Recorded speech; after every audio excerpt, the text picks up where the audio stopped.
وہ چند چیزیں آپ کے سامنے رکھتا ہوں، بس ذرا غور سے سنیے گا۔ اور خصوصاً یہ جو نوجوان بھائی میرے بیٹھے ہیں، فیس بک پہ بہت زیادہ ایسے گروپس اور پیجز بنے ہیں جن کا کام ہی صرف شک و شبہات ابھارنا ہے، عقائد کے حوالے سے، نبی اکرم صلی اللہ علیہ وسلم کے حدیث کے حوالے سے بہت زیادہ ایسے ہی چیزیں، تصاویر اور مضامین یہ نوجوان ساتھیوں کی نظروں سے گزرتے ہوں گے۔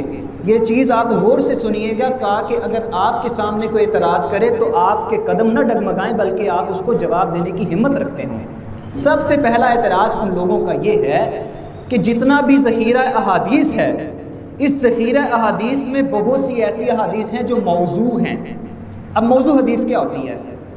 میں آپ کو ایک بات بتاؤں کہ پچھلے دنوں اپنے آبائی گاؤں چھیاں والی میں گیا تو وہاں ایک ایف اے کا لڑکا وہ میرے پاس آ کے گفتگو کرنے لگا اور سیدنا امیر معاویہ رضی اللہ تعالیٰ عنہ کی ذات پہ اعتراضات کرنے لگا۔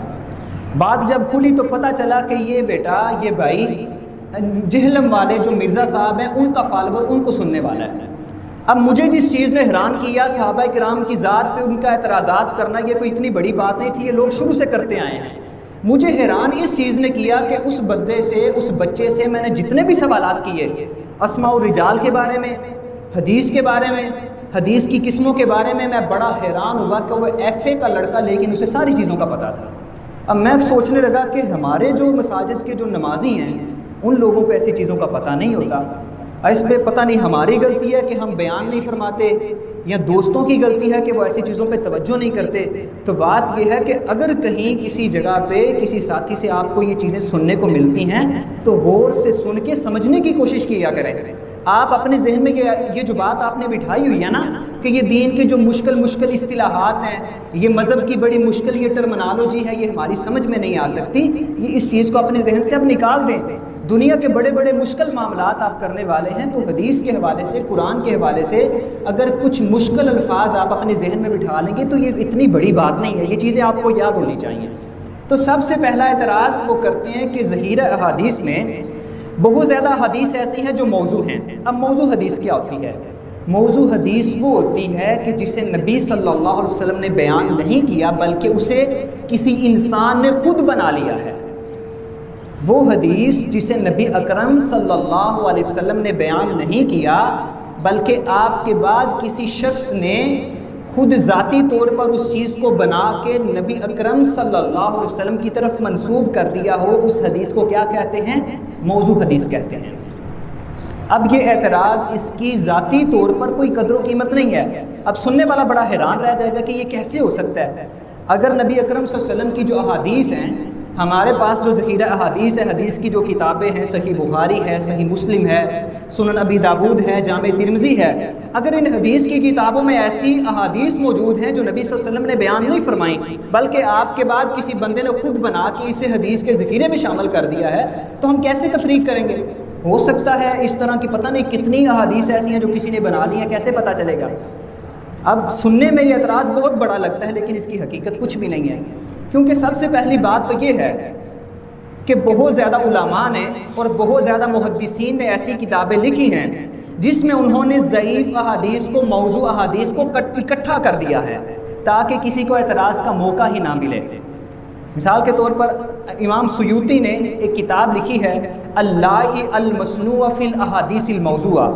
اس کتاب میں امام سیوطی نے جتنی بھی موضوع احادیث ہیں وہ ساری جمع کر دی ہیں۔ دوسری بات کہ جتنا بھی ذخیرہ احادیث ہے، جتنی بھی حدیث کی کتابیں ہیں، ان ساری حدیث کی کتابوں میں موضوع احادیث موجود نہیں ہیں۔ مثال کے طور پر صحیح بخاری میں، صحیح مسلم میں، ان دو کتابوں میں موضوع تو دور کی بات ہے، کوئی ضعیف حدیث میں موجود نہیں ہے۔ اس کے بعد سنن نسائی میں، جامع ترمذی میں، سنن ابی داود میں، یہ حدیث کی کتابیں ہیں۔ حدیث کی ان 5 کتابوں میں پھر سن لیں، صحیح بخاری، صحیح مسلم، جامع ترمذی، سنن نسائی اور سنن ابی داود، حدیث کی ان 5 کتابوں میں ایک بھی موضوع حدیث موجود نہیں ہے۔ یہ بات اپنے ذہن میں آپ بٹھا لیں۔ اس کے بعد بات کرتے ہیں سنن ابن ماجہ کی۔ سنن ابن ماجہ میں کچھ موضوع احادیث موجود ہیں لیکن علماء نے ان کی بھی نشاندہی کر دی ہے۔ اب حدیث پڑھنے والا ایک طالب علم، حدیث کو سمجھنے والا ایک طالب علم، اسے پتہ ہے کہ حدیث کی ان کتابوں میں موضوع احادیث ہیں اور حدیث کی یہ کتاب، اس میں ایک بھی حدیث موضوع نہیں ہے۔ دوسری بات یہ ہے کہ جو لوگ اعتراض کرنے والے ہیں ان لوگوں کا اعتراض بنا ہی تب جب ان کو پتہ چلا کہ مسلمان علماء نے یہ چیزیں علیحدہ کر دی ہیں۔ اگر مسلمان علماء محنت نہ کرتے، مسلمان محدثین موضوع احادیث کو ایک سائڈ پہ نہ کرتے تو ان لوگوں کو کبھی پتہ بھی نہیں چل سکنا تھا۔ اب دیکھیں مسلمانوں نے محنت کی، ضعیف احادیث کو سائڈ پہ کر دیا، موضوع احادیث کو سائڈ پہ کر دیا اور صحیح احادیث کو ایک سائڈ پہ کر دیا۔ ٹھیک ہو گیا نا، بات سمجھ میں آ رہی ہے؟ تو اس لیے یہ لوگ اعتراض کر رہے ہیں جب ان کو پتہ چل گیا، اگر پتہ نہ چلتا تو کہ قیامت تک اعتراض ہی نہ کر سکتے۔ ٹھیک ہو گیا۔ اس سے اگلی بات جو یہ لوگ کرتے ہیں، اگلا اعتراض کرتے ہیں حدیث پہ کہ نبی اکرم علیہ الصلوۃ والتسلیم کے زمانے میں احادیث نہیں لکھی گئی، بلکہ نبی اکرم علیہ الصلوۃ والتسلیم کے اس دنیا سے جانے کے تقریباً 90 سال بعد، اور کچھ لوگ یہ کہتے ہیں کہ نبی اکرم صلی اللہ علیہ وسلم سے اس دنیا سے تقریباً جانے کے 250 سال بعد احادیث لکھی گئیں۔ یہ ان لوگوں کا اعتراض ہے۔ وہ اعتراض یہ کرتے ہیں حدیث کا انکار کرنے والے کہ نبی اکرم علیہ الصلوۃ والتسلیم کے دور میں، نبی اکرم علیہ الصلوۃ والتسلیم کے زمانے میں احادیث نہیں لکھی گئیں، اس لیے ہم اس کو نہیں مانتے۔ ان کے اس اعتراض کا جواب کیسے دینا ہے کہ نبی اکرم علیہ الصلوۃ والتسلیم کے زمانے میں جس طرح بعد کے زمانے میں احادیث لکھی گئی، واقعتاً ویسے نبی صلی اللہ علیہ وسلم کے زمانے میں احادیث نہیں لکھی گئی، لیکن اس کا یہ مطلب بھی نہیں ہے کہ صحابہ کرام نے احادیث کو محفوظ نہیں رکھا۔ اس کا یہ مطلب بھی نہیں بنتا کہ صحابہ کرام نے احادیث کو یاد نہیں کیا، بلکہ نبی اکرم علیہ الصلوۃ والتسلیم کے زمانے میں 4 طرح سے احادیث کو محفوظ بنایا گیا۔ کتنے طرح سے؟ 4 طرح سے۔ سب سے پہلا طریقہ کار احادیث کو محفوظ بنانے کا ان لوگوں کا حافظہ تھا۔ عربوں کا حافظہ اتنا مضبوط تھا، اتنا مضبوط تھا۔ اب ہماری تو یہ حالت ہے، ہم میں سے تقریباً کوئی ہو سکتا ہے اتنے بڑے مجمع میں کوئی 2-3 لوگ ایسے ہوں جن کو اپنے پردادا کا نام یاد ہو، لیکن عربوں میں یہ حالت نہیں تھی۔ عرب لوگوں کا حافظہ اتنا مضبوط تھا کہ انہیں اپنے جانوروں کے، گھوڑوں کے اور اونٹوں کے نسب نامے تک زبانی یاد ہوا کرتے تھے۔ اتنا مضبوط حافظہ تھا ان لوگوں کا، اتنا مضبوط حافظہ۔ اور ایسے مضبوط حافظے کے لوگوں کو اگر یہ بات بتا دی جائے کہ نصر اللہ امرأ سمع مقالتی فحافظها ووعاها واداها، اور ایسے مضبوط حافظے کے لوگوں کو اگر یہ بات بتا دی جائے کہ اللہ کے رسول صلی اللہ علیہ وسلم کا یہ فرمان بتا دیا جائے کہ اللہ اس بندے کے چہروں کو تر و تازہ رکھے، اللہ اس بندے کو ہمیشہ سرسبز و شاداب رکھے جو میری حدیث کو یاد کرتا ہے، اس کو حفظ کرتا ہے اور پھر اس کو آگے پہنچا دیتا ہے۔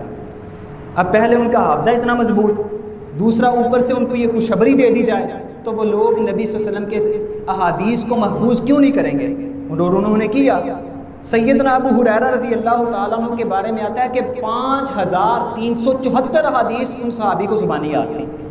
5374 احادیث سیدنا ابو ہریرہ رضی اللہ عنہ کو زبانی یاد تھی۔ اتنا مضبوط حافظہ ان لوگوں کا۔ تو پہلی چیز نبی اکرم صلی اللہ علیہ وسلم کے زمانے میں احادیث کو محفوظ بنانے کا جو طریقہ کار تھا ان لوگوں کا اپنے حافظے کے ساتھ۔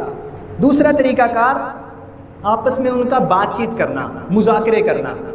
صحابہ کرام جب مسجد میں اکٹھے ہوتے یا کوئی بھی صورتحال ان کے سامنے آتی تو وہ ایک دوسرے کو بتاتے کہ نبی صلی اللہ علیہ وسلم کی یہ حدیث ہے، وہ ساتھی اس کو یاد رکھ لیتا۔ پھر کہیں نئی جگہ وہ صورتحال ویسی بنتی تو پھر وہ دوسرے لوگوں کو بتا دے کہ نبی صلی اللہ علیہ وسلم کی یہ حدیث ہے، تو وہ ایک دوسرے کو نبی صلی اللہ علیہ وسلم کی حدیث بتاتے رہتے تھے، ایک دوسرے کو نبی اکرم علیہ الصلوۃ والتسلیم کا عمل بتاتے رہتے تھے۔ اس طرح سے احادیث ان لوگوں کے ذہن میں، ان کے دل و دماغ میں زندہ رہتی تھی۔ تیسری چیز حدیث کی حفاظت کرنے کی، نبی صلی اللہ علیہ وسلم کے زمانے میں وہ لوگ حدیث میں عمل کرتے تھے۔ اگر ان کو نبی اکرم علیہ الصلوۃ والتسلیم کا ایک چھوٹا سا بھی عمل مل جاتا وہ اس پہ عمل کرنے کی کوشش کرتے۔ وہ حدیث آپ کے سامنے ہے کہ وہ صحابہ کرام جن کو یہ پتہ چلا کہ نبی اکرم صلی اللہ علیہ وسلم کبھی روزہ رکھتے ہیں، کبھی آپ روزہ نہیں رکھتے، نفلی روزوں کی بات ہو رہی ہے، تو اس نے کیا کہا؟ میں تو ساری زندگی روزہ رکھوں گا۔ پھر دوسرے کو پتہ چلا کہ نبی صلی اللہ علیہ وسلم رات کو آرام بھی کرتے ہیں، تہجد بھی پڑھتے ہیں، تو اس نے کیا کہا؟ میں ساری زندگی رات کو آرام ہی نہیں کروں گا۔ اب دیکھیں کہ ان لوگوں کی اتنی ڈٹرمینیشن ہے، نبی اکرم صلی اللہ علیہ وسلم کی حدیث اس کے ساتھ اتنا لگاؤ ہے کہ اگر ان کو نبی صلی اللہ علیہ وسلم کے چھوٹے سے عمل کا بھی پتہ چل جاتا، ان کی کوشش یہ ہوتی کہ ہم ساری زندگی اس عمل کو کرتے ہوئے گزار دیں۔ تو حدیث کو محفوظ رکھنے کا تیسرا طریقہ کار صحابہ کے ساتھ کیا تھا کہ وہ حدیث پہ زیادہ سے زیادہ عمل کرتے تھے۔ چوتھا طریقہ کار حدیث کو محفوظ بنانے کا نبی اکرم صلی اللہ علیہ وسلم کے دور میں کہ صحابہ کرام احادیث کو لکھا کرتے تھے۔ سیدنا عمر بن عاص رضی اللہ تعالی عنہ انہوں نے کچھ احادیث اپنے پاس لکھ کے رکھی ہوئی تھیں۔ اسی طرح سیدنا علی المرتضیٰ رضی اللہ تعالیٰ عنہ، انہوں نے بھی کچھ احادیث لکھ کے اپنے پاس رکھی ہوئی تھیں۔ اس کے بعد صحابہ کرام، اور بھی کافی صحابہ کرام نے احادیث لکھ کے اپنے پاس محفوظ رکھی ہوئی تھیں۔ اس کے بعد صحابہ کرام کے بعد جب تابعین کا دور آتا ہے تو تابعین نے بہت زیادہ تعداد میں حدیث کو اکٹھا کیا۔ مثال کے طور پر جب میں نے آپ کے سامنے سیدنا ابو ہریرہ رضی اللہ تعالیٰ عنہ کی 5374 حدیث کا حوالہ رکھا ہے، تو ایک تابعی جن کا نام حمام بن منبہ تھا، وہ سیدنا ابو ہریرہ رضی اللہ تعالیٰ عنہ کے شاگرد تھے۔ انہوں نے ان 5374 حدیث کو پوری کی پوری ایک کتاب میں لکھ دیا تھا۔ تو تابعین احادیث لکھا کرتے تھے، صحابہ کرام بھی احادیث لکھا کرتے تھے۔ یہ جو اعتراض ہے کہ احادیث اس وقت موجود نہیں تھیں یا احادیث اچھی حالت میں اس وقت موجود نہیں تھیں، ان کو یاد نہیں رکھا گیا تھا، اس اعتراض کی کوئی حقیقت نہیں ہے۔ سب سے پہلا جو اعتراض منکرین حدیث کرتے ہیں کہ حدیث کی کتابوں میں موضوع احادیث موجود ہیں، اس کا جواب میں نے یہ دیا ہے کہ موضوع احادیث جو ہیں، علماء نے ان احادیث کو کتابوں میں علیحدہ کر کے رکھ دیا ہے، اور ان موضوع حدیث پہ کوئی عمل بھی نہیں کرتا، نہ کوئی ان کو بیان کرتا ہے، اور ان کا دین اسلام میں کوئی کردار نہیں ہے۔ دوسرا اعتراض جو منکرین حدیث کرتے ہیں کہ نبی اکرم علیہ الصلوۃ والتسلیم کے زمانے میں احادیث کو نہیں لکھا گیا تھا، نبی اکرم علیہ الصلوۃ والتسلیم کے زمانے میں احادیث کو مدون نہیں کیا گیا تھا۔ ان کا جواب میں نے 4 طرح سے دیا ہے کہ نبی اکرم علیہ الصلوۃ والتسلیم کے زمانے میں احادیث کو 4 طرح سے محفوظ بنایا گیا تھا۔ سب سے پہلا طریقہ حافظے میں یاد رکھ کے، ذہن میں محفوظ رکھ کے۔ دوسرا طریقہ کار میں نے بیان کیا کہ صحابہ کرام ایک دوسرے کے ساتھ گفتگو کرتے تو حدیث کو یاد رکھتے۔ تیسرا طریقہ کار وہ حدیث پہ عمل کرتے، جب انسان ایک چیز پہ عمل کرتا ہے اس کو وہ چیز یاد رہتی ہے۔ چوتھا طریقہ کار کہ صحابہ کرام نے بھی احادیث لکھی اور تابعین نے بھی احادیث لکھی۔ اس کے علاوہ اور بھی کئی اعتراضات ہیں منکرین حدیث کے، اس کے حوالے سے اللہ کے فضل و کرم سے اگلے خطبہ جمعہ میں بات کی جائے گی۔ اللہ تعالیٰ سے دعا ہے اللہ تعالیٰ ہمیں نبی اکرم علیہ الصلوۃ والتسلیم کی سیرت طیبہ کے مطابق زندگی گزارنے کی توفیق عطا فرمائے۔ وآخر دعوانا ان الحمد للہ رب العالمین۔